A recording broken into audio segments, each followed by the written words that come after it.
સોના ચાંદીના ભાવ હંમેશા વધઘટ થતા રહે છે, જેને કારણે લોકો પણ અસમંજસમાં મુકાયા છે। દિવાળી પહેલા સોના ચાંદીના ભાવમાં તેજી જોવા મળી। દિવાળી પછી એ જ તેજી સાથે તેમાં ઘટાડો પણ થયો।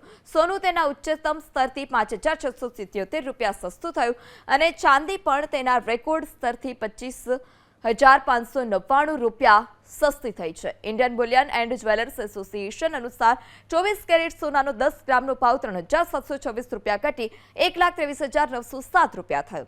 ચાંદીનો ભાવ 10,549 રૂપિયા ઘટી 1,52,501 રૂપિયા પ્રતિ કિલો થયો છે। દિવાળી પછી ભારતમાં સોના અને ચાંદીની ખરીદી ધીમી પડી ગઈ હતી, જેને કારણે સોના અને ચાંદીની માંગમાં ધરખમ ઘટાડો જોવા મળ્યો। આ વર્ષે અત્યાર સુધીમાં સોનાના ભાવમાં 47,745નો વધારો થયો છે, જ્યારે ચાંદીના ભાવમાં 66,484 રૂપિયાનો વધારો થયો।